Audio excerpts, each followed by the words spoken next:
Bem-vindos ao Ciência de Fato, o seu canal no YouTube de ciência além da curiosidade. No vídeo de hoje começaremos a analisar problemas de dinâmica da rotação. Já deixe o seu like e se inscreva no canal. Nosso primeiro problema é este. Sabendo que o vetor raio é igual a xi mais yj mais ek e a força F é Fxi mais Fyj mais Fzk, determine o torque tal igual a R vetor F. Item B, obtenha as componentes do torque, sabendo que R e F estão contidos no plano XY. Vamos então para a solução. O cálculo do torque, ou de um produto vetorial em geral, requer o cálculo de determinantes. Vamos rapidamente recordar o cálculo de determinantes pelo método do cofator. Então, nós temos um determinante, 3 por 3, com as entradas A1, A2, A11, A12 até A33. Aplicando o método do cofator, esse determinante será reduzido a uma soma de produtos de um determinante 2 por 2 pelo cofator.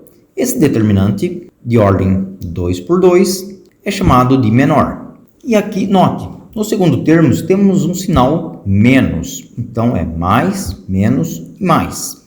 Para o cofator A11, nós pegamos um determinante menor que tenha todos os elementos que não estejam na mesma linha e na mesma coluna do cofator 11, ou seja, A22, A23, A32 e A33. Para o cofator A12 é análogo.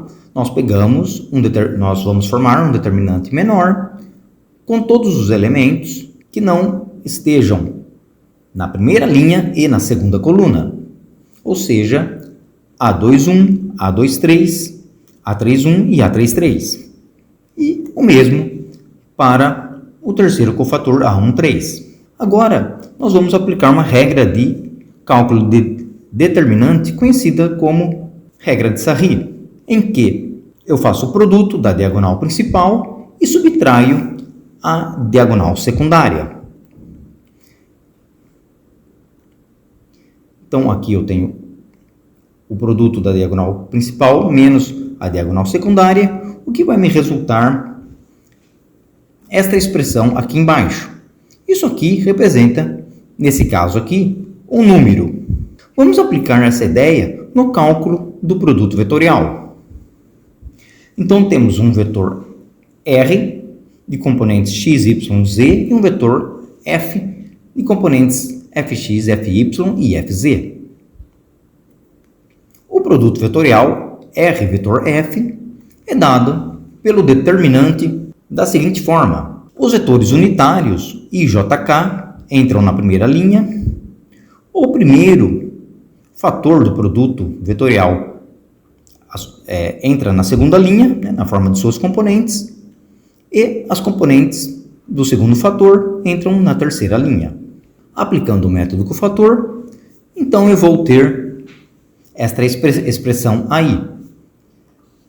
Veja que o determinante menor referente à direção x não contém elementos x.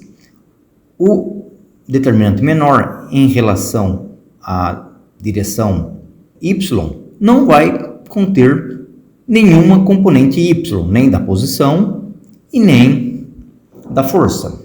E o mesmo vale para o menor na direção z. Então, aplicando a regra de Sarri agora, eu vou ter y vezes fz menos zfy na direção x. X vezes fz menos zfx na direção y. No entanto, aqui eu troquei a ordem dos termos e incluí aqui um sinal mais para compensar. E, analogamente, para a direção z. Então, esta é a expressão de torque sobre uma partícula que está numa posição geral x, y, z, sujeita a uma força F com componentes Fx, Fy e Fz. Vamos para o segundo item.